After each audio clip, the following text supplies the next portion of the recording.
Assalamualaikum warahmatullahi wabarakatuh. Alhamdulillahilladzi hamdan yuwafi ni'mah wa yukafi mazidah. Wassalatu wassalamu ala man la nabiyya ba'da wa ala alihi wa sahbihi wa man wala amma ba'd. Bapak-bapak dan ibu-ibu sidang jamaah tarwih yang kesemuanya saya banggakan. Tak dirasa kita sudah berada pada malam ke-5 bulan suci Ramadan. Insyaallah kurang lebih 25 hari lagi bulan suci Ramadan akan meninggalkan kita. Olehnya itu, melalui mimbar yang mubarak ini, sebagaimana tema yang diberikan diamanahkan kepada saya, masalah ketauhidan. Karena kita harus tahu bahwa ketika kita beribadah, intinya di situ ada ketauhidan. Karena tidak akan mungkin kita menyembah kalau kita tidak yakin bahwa ada yang disembah. Tentu ketika kita berbicara bagaimana cara menyembah kepada Allah, sudah dicontohkan. Allah sudah mengutus Nabi yang luar biasa, yaitu baginda Nabi besar Muhammad sallallahu alaihi wasallam. Jadi apa yang dicontohkan oleh Nabi, apa yang dicontohkan oleh Rasul kita, maka itulah yang harus kita ikuti. Tetapi tidak semua yang dilakukan oleh Nabi kita mampu melaksanakan. Tetapi kita harus berusaha senantiasa mengikuti apa yang dianjurkan oleh baginda Nabi Muhammad SAW. Karena salah satu yang dibawa oleh Nabi yaitu bagaimana memurnikan ketauhidan kita. Karena terkadang banyak umat Islam syahadatnya lancar, tetapi tanpa dia sadari dia telah mempersekutukan Allah Subhanahu wa taala. Ini bahkan posisi yang teratas ketika kita ditanya tentang Islam, maka posisi yang teratas adalah ketauhidan. Bagaimana syahadat kita? Karena banyak dan mudah sekali diucapkan asyhadu an la ilaha illallah wa asyhadu anna muhammadar rasulullah. Tapi terkadang banyak umat Islam merusak syahadatnya karena warisan-warisan nenek moyang. Bukan berarti warisan nenek moyang itu tidak berlaku. Bisa kita ambil, bisa kita lakukan selama tidak bertentangan dengan agama Islam. Itulah sebabnya Islam datang sebagai filter menyaring apa yang bertentangan dengan Islam, maka itu harus kita cut, kita harus hapus, jangan ikuti. Tetapi ketika warisan-warisan nenek moyang kita tidak bertentangan dengan Islam, harus kita budayakan, harus kita lestarikan atau mengikuti. Asyhadu an la ilaha illallah wa asyhadu anna muhammadar rasulullah. Berarti kita bersaksi bahwa tiada Tuhan melainkan Allah, dan kita harus bersaksi bahwa Muhammad Rasulullah. Bagaimana caranya membuktikan bahwa kita bersaksi kepada Allah? Berarti di situ kita dituntut kita tidak mengharapkan sesuatu selain kepada Allah Subhanahu wa taala. Contoh, terkadang kita mempercayai sesuatu padahal itu merusak kaidah kita, akidah kita. Jadi kalau ada umpamanya orang mengatakan gara-gara dokter itu aku sembuh, gara-gara dukun itu aku sembuh, gara-gara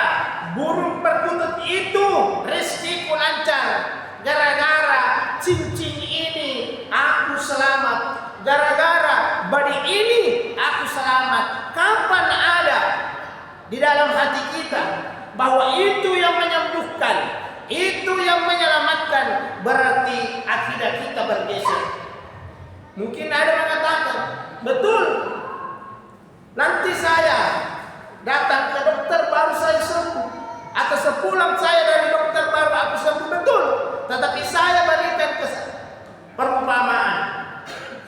Ada orang sama-sama sakitnya, sama-sama dokternya, sama-sama obatnya, tapi yang satu sembuh, yang satu meninggal. Kalau dokter yang menyembuhkan, kalau dukun yang menyembuhkan, kenapa yang satu meninggal, kenapa yang satu sembuh? Berarti di situ kita bisa menarik kesimpulan bahwa bukan dokter yang menyembuhkan, tetapi Allah Subhanahu wa Ta'ala. Makanya kita harus senantiasa mendekatkan diri kepada Allah Subhanahu wa Ta'ala agar keimanan kita senantiasa mantap. Tentu ketika kita berbicara masalah keimanan, erat kaitannya dengan kehidupan sehari-hari. Apa yang membedakan kita antara orang yang beriman bertakwa dengan orang yang tidak bertakwa, yaitu minimal dalam salat kita. Salat kita lah yang membedakan orang yang beriman dan tidak beriman. Insya Allah kalau kita melaksanakan salat, maka yakinlah bahwa kita sudah termasuk orang yang beriman. Inilah hasil daripada ketauhidan kita kepada Allah Subhanahu wa Ta'ala. Akhirnya kita menyembah melalui salat. Tentu ketika kita berbicara masalah salat, harus kita mengikuti bagaimana contoh Nabi.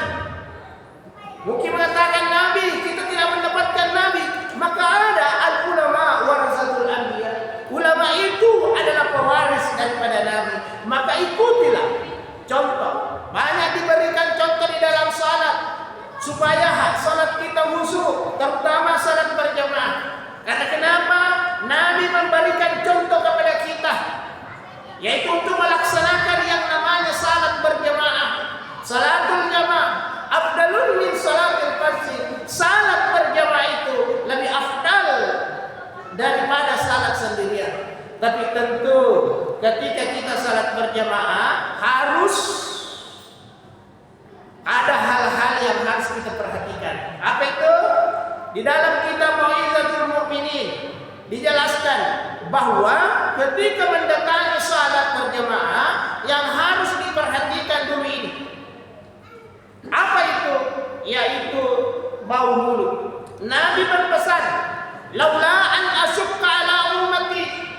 Andaikan saya tidak khawatirkan kepada umatku, la amartahum bisiwak, maka saya akan memerintahkan bersiwak fi kulli salat, pada setiap mau melaksanakan salat. Itu siwak. Kalau tidak ada siwak ya sikat gigi. Apa tujuannya? Karena kalau ini berbau bisa mengganggu konsentrasi di samping kita. Bayangkan kalau mulut berbau kita takbir, Allah menghembus asap, pasti di samping kita mengatakan, betul ada bawahnya. Makanya harus ini dijaga mulut. Karena kenapa bisa mengganggu konsentrasi. Yang kedua, di dalam kitab itu ini kaitannya dengan ketauhidan dan ketakwaan. Yang kedua, yaitu apa yang harus diperhatikan dalam kitab itu ini. Apa yang namanya? Ya ini ketika harus juga dijaga. Karena ada istilahnya itu, ada muda samanta. Apa itu samanta? 10 menatahan. Nah, kalau itu terjadi obati. Karena kenapa? Sangat-sangat mengganggu itu. Karena ada mentung orang Muhammad Rasulullah. Makanya harus diobati.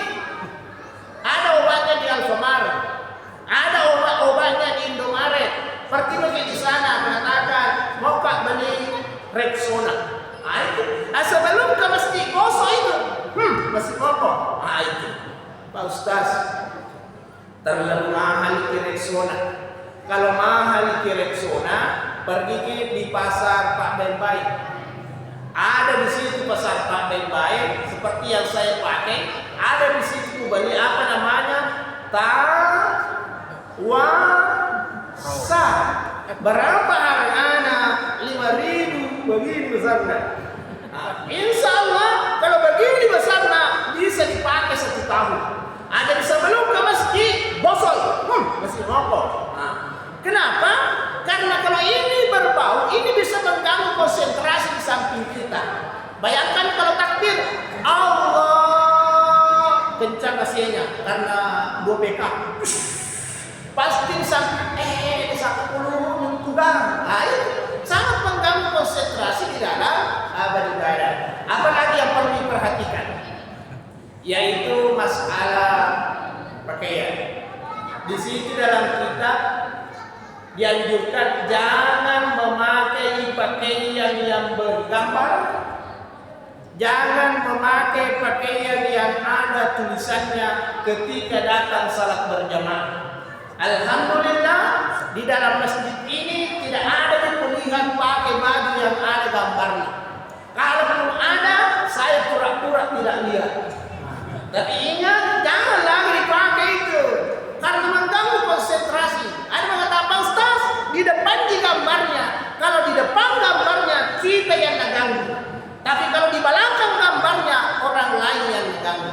Bayangkan kalau takbir, Allah datang iblis mengatakan, buka-buka matamu, nah buka matanya, nah baca nih, semen bosowa berdiri keras dan kokoh. Akan apa? Karena baju pembagian semen nak pakai pergi masjid. Nah itu hindari itu memakai, termasuk ketika memakai sarung.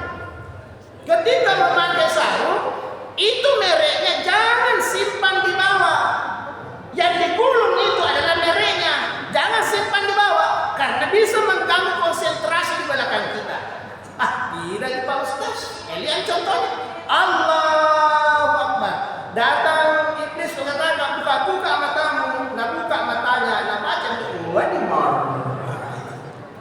Baguslah kalau wadimor semua pakai. Bayangkan kalau di 5 orang di depan tak, yang satu pakai wadimor, yang satu pakai cat mangga, yang satu pakai cat marun, yang satu pakai atlas, yang pakai adalah satu cat gajah dulu. Pasti kita akan baca semuanya. Karena kenapa? Disitulah iblis akan mencuri perhatian kita. Jam berapa tadi mulai lupa ya? Karena ada tadi saya mengatakan ceramah tapi maksimal 20 menit. Jam berapa tadi mulai lupa ya? Sudah 15 menit nih? Sedikit lagi.